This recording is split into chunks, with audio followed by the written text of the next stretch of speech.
Straight ahead on 12 News, a new way to save money on home improvement projects. So it's a huge spectrum and a huge learning community. Plus, a prestigious event announced in Crystal to honor the brave men and women who serve our country. But first, a case of stealing from veterans. It's tough knowing that there's people out there that will stoop to that level. 12 News starts right now. Hello and thanks for joining us. A local veteran is on a mission to raise money for soldiers who are suffering from post-traumatic stress disorder. But he received some unwelcome news earlier this month. Thieves got away with money stored in a donation box at a Brooklyn Park gas station. As Delane Cleveland reports, that incident has brought out the kindness of others. How you doing? Good. Customer service at Go For It Gas in Brooklyn Park comes with a laugh or a quick joke. Are you two done fighting? Jason Reinders Have a great day. gives off a positive energy to those he encounters. 15 on 7. But he's fighting an internal battle with post-traumatic stress disorder that can't be seen with the naked eye. Common belief, at least in the past, is that PTSD isn't real. I am living, breathing proof that it is very real. Like I said, I served, I did my time. I fight through it every day, and it manifests in different ways. Jason spent 9 years in the Army doing a tour in both Iraq and Afghanistan. That's why helping veterans with PTSD is an issue near and dear to his heart. There's 22 veterans a day that commit suicide as they succumb to their personal demons. Earlier this month, Jason's boss let him collect donations at the gas station to raise money for an event that will help those veterans get the assistance they need. He put up a sign, and we put up the box on top of this little Coke cooler right here. A few days later, when Jason came to work, the money was gone. He looked at the tape, and sure enough, a couple of ladies had come in, and one distracted our employee that was working, and the other one hid the box, opened it up, took the money, put the box up, and walked out. All told, they got away with between $20 to $30. It's tough knowing that there's people out there that will stoop to that level. Yet for every dishonest person, This is our donations box. there are those willing to offer help. Since word got out about the theft, We decided to have to actually lock it up. the donations in this better secured box have quadrupled. I'm very amazed that it has gone this far. I've got a week and a half left, and it'll probably double in that time. It's money that will help support Jason's cause of preventing veteran suicides. This is all going towards a very worthy cause. In Brooklyn Park, Delane Cleveland, 12 News. And on February 27th, Jason will take part in the Nearly Naked Ruck March in Duluth, where participants have to hike 4.5 miles with weighted packs, wearing only long johns, boots, hats, and gloves. If you'd like to help support Jason's cause, we have a link to his GoFundMe page. You can find that on our website at 12.tv. Memorial services are now planned for the Plymouth woman shot and killed by her boyfriend near a busy Plymouth intersection. Memorial services for Trisha Nelson will take place Sunday at 5 p.m. in Albert Lea, where she was born. Authorities say she was a victim of domestic violence. Nelson worked for Caterpillar at the Maple Grove and Brooklyn Park plants for the last several years. She was 28 years old. A Brooklyn Park police officer is now out of the hospital after her squad car collided with another car Tuesday afternoon. The accident happened at the intersection of Hampshire and 76th Avenue. Police say the officer was responding to an emergency call to help another officer when the collision happened. Her squad car ended up in a front yard. The driver of the other car was also taken to the hospital and released. It's unclear whether the officer had lights and siren activated. Hennepin County Sheriff's Office is investigating. Another important step for a future light rail line serving the Northwest Metro. Local cities vote on preliminary design plans. It's a process known as municipal consent. Tuesday night it was Golden Valley's turn. The City Council unanimously approved the plans, which include 2 light rail stops in Golden Valley, one at Plymouth Avenue, another at Golden Valley Road. The $1.5 billion project has generated a lot of questions and concerns. For Golden Valley Councilmember Joni Clausen, it was a change of heart. After originally voting no 3 years ago, further research caused her to change her mind. Since that day I changed my vote, I have never thought I didn't do the right thing. For me, for this city, I did the right thing. Crystal and Brooklyn Park are expected to vote on the Blue Line Extension project next week. Robbinsdale is expected to vote on March 2nd. Traffic might get a little quieter for those living along County Road 81 in Brooklyn Park. A noise wall may be part of the project to reconstruct the road. Brooklyn Park officials say an overwhelming majority of nearby residents voted in favor of a noise wall. The 20-foot tall wall would stretch about 2,000 feet from 64th Avenue to I-94. Federal money would pay for most of the $750,000 project. Work on County Road 81 is expected to start later this summer. The Twin Cities is no stranger to hosting major events, and soon another one will be coming to town. The Congressional Medal of Honor Society convention will be staged at different venues in the metro from October 4th through the 8th. Eric Nelson joins us now with more on that. Eric? Yeah, Alex and Mike, the Twin Cities courted the Medal of Honor Society, and they liked Minnesota's pitch so much, they said yes. Today, the announcement was made official at the Fair School in Crystal. The award is significant because few members of the military receive the honor. Recipient Thomas Kelly spoke to a group of Fair students about his experiences in the Navy and Vietnam. I decided it was my turn as an American to raise my right hand and go over there. I was already in the Navy, so it's not like I volunteered to go just to go in the war. I had already been in for a while, but I knew my country wanted me to go. Kelly was saluted at a ceremony following the Q&A. October's convention will bring together an illustrious group of military members who got the prestigious medal for heroic efforts. Kelly is excited about the convention coming to the Twin Cities and is extremely proud to be one of 77 living medal recipients. We wear this on behalf of the millions and millions of men and women who have served over the years, who were not recognized for their actions. Who did the right thing. They volunteered, they went over there, they served bravely. Some came home, some didn't come home, but every one of them did the right thing. Now, fewer than 3,500 military heroes have received the Medal of Honor since it was started back in 1862. 56 of them have had ties to Minnesota. Alex and Mike. All right, wow. Thanks a lot, Eric.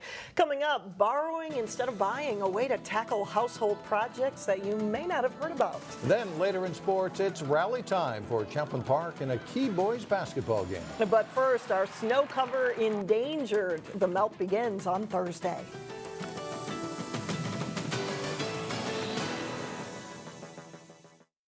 If you're a homeowner, you know buying tools for repairs or projects is often an unplanned expense. But how about instead of buying tools, you could actually borrow them? Tool libraries are a new trend that is growing across the nation. And reporter Shannon Slatton introduces us to the first tool library in the metro. Yeah, no. It would be good to drill a hole into it first and then use this to cut it away. Haley Lohman has another home improvement project planned. Tomorrow I'm going to be running my television cords through the wall so that you can't see them. So her first stop is here at the Northeast Minneapolis Tool Library. So I'm going to be checking out a knife that cuts into drywall, something that I would just never have in a million years. Haley pays $55 a year to be a member here. She can check out whatever tools she needs for 7 days at a time. Not everybody has just the money to spend on all these tools for one little project. So why not borrow them instead? That's what Thomas Ebert wanted to do when he moved back to Minneapolis. I had experienced a tool library over in Portland, Oregon, and kind of experienced the personal benefit of being able to have tools at the times that I needed them, but not having to store them. So 8 months ago, Thomas paired up with friend Zachary Weefel to start a nonprofit that offers low-cost access to tools. It saves people money, it gives people confidence and training to use tools properly and safely. Now they've collected or purchased more than 1,000 tools and made them available to reserve online. But I think I've got driver bits. Air compressors, pressure washers, and carpet cleaners are the most requested items. Is there any tip or trick But perhaps the most valuable item shared here is knowledge. It's a huge spectrum and a huge learning community. Members come from all over the metro to check out a tool, use the workshop, or share a bit of advice with one another. It creates a community for people to get ideas for new tools and new projects and to move forward and have greater ambitions for themselves. You're all set. In Minneapolis, Shannon Slatton, 12 News. Oh, thank you. The Tool Library also offers classes that are offered at a discount to members. The founders hope this Tool Library can expand to other branches in the metro. Coming up, students trained to be Tarzan on stage. But first in sports, the Armstrong girls basketball team shoots for an upset. John Jacobson is in next. We're down to the final week of the regular season in boys basketball. Champlin Park faced its top challenger in the Northwest Suburban Conference's North Division. Division-leading Champlin Park at home to face Elk River. The Rebels grab an early lead. Aaron Klepner looks inside and finds Theo John. Power dribble and the two-handed dunk for John and a 9-4 Rebels lead. McKinley Wright threads a pass and John lays it in with a tough shot. He scores 20 points, dominating inside for Champlin Park. Elk River, though, can shoot it. A couple of passes lead to an open three for Joe Kramer. The Elk surge into the lead 18-17. Kramer scores 14 in the game. On an inbounds play, Kramer finds enough room to get up a quick three from the corner. Elks lead at 34-31 at the half. Second half, and they keep up the hot shooting. Nice ball movement, and Matt Keller with the shot. 45-38 Elks lead. Keller with a quick trigger knocks down a contested three on his way to a 38-point game for the Elks, and they lead by double figures. But Champlin Park storms back. Wright briefly loses the dribble, but stays with it, gets all the way to the hoop and scores. Rebels lead 68-66. Wright scores 17. And Champlin Park holds the lead down the stretch, and they seal it. And they take the North Division title with a comeback 78-75 win. Park Center's boys basketball team was looking for its 15th win of the season as the Pirates hosted Irondale. Highlights from this one: Kari Broadway with a little hesitation move, drives and scores for the Pirates.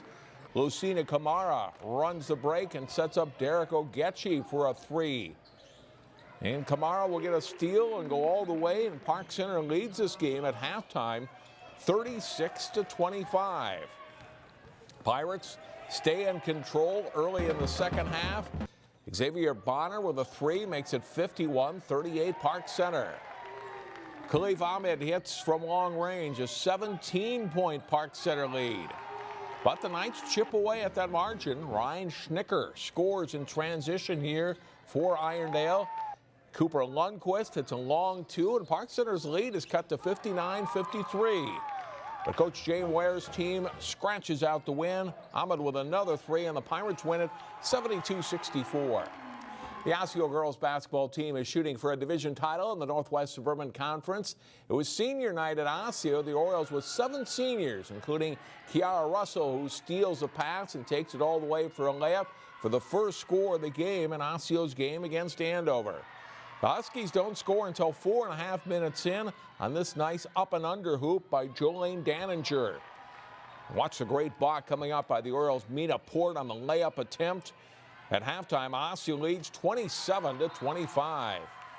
In the second half, more from Russell. She misses on the first layup try and the second, but on the third one, she'll get the fadeaway to just fall, and the Orioles are up 1.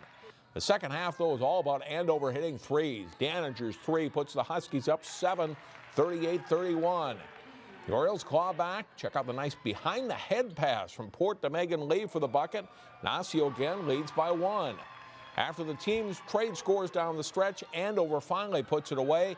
Gabriela Garcia with a three, putting the Huskies up 6 with under a minute to play. And they top Osseo 70-62. Also in girls basketball, Armstrong hosted Centennial. Masengo Mutunda driving on the baseline to score. Armstrong up by 1 early.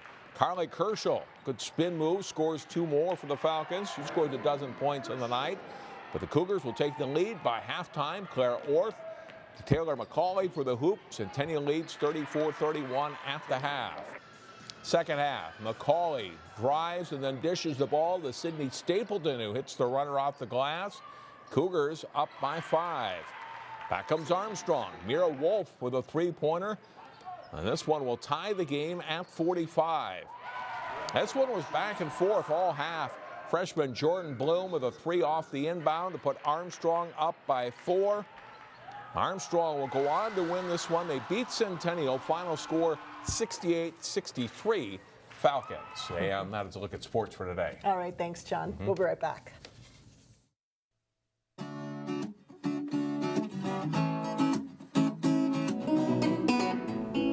Driving down these winding hills and looking out at the leaves not descending to the ground.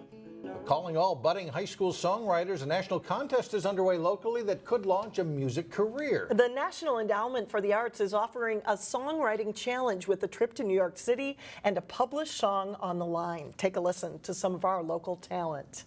And I believe we were meant to be, and I won't stop till you understand. Students at Perpich and Golden Valley are planning to enter the contest, but the April 4th submission deadline is open to all high school students. 3 Minnesota winners will get a trip to New York to work with professional songwriters and producers. The Minneapolis area is one of just 3 sites in the country for this contest that celebrates the NEA's 50th anniversary. I think it means that we have some pretty talented, pretty incredible folks in high school here in our community in the metro area, and NEA saw that, recognized that, and they want to see what we can do. For more information on upcoming local workshops and how to enter, you can visit neachallengetc.com. And finally, it is a chance to literally see a leopard fly. It's just one of the characters that will be taking flight at Park Center's upcoming production of Tarzan the musical. Here's Neil Persley. Does it have apes on that? Park Center Artistic Director Kate Kalvig wanted Tarzan the musical to be as close to the Broadway production as possible, so she managed the impossible. She arranged for the company Flying by Foy to come in and help the students take off. It was super fun. It actually kind of hurt a little bit because I have to like hold myself up and use like my bicep strength, but it was really cool. You feel actually pretty safe. It's actually a really weird experience to be flying. It's actually a lot of fun. We've never done anything like this before, and these kids really deserve to have the best. And so we went with the same people who flew Tarzan on Broadway and who've flown the Grammys and the Tony Awards and the Oscars, and they are here in Brooklyn Park to help us fly so that our kids can be really safe. Stay tuned. Opening weekend is March 4th, 5th, and 6th. From Park Center High School, Neil Persley, 12 News. The school is raising money to help offset the cost of bringing in the professionals. The goal is to raise $3,000 by the end of the week, and right now they're about halfway there. Looks like fun. What an a fun show. opportunity. That's it for now. Thanks for joining us, everyone. We'll see you back here or right here tomorrow starting at 4.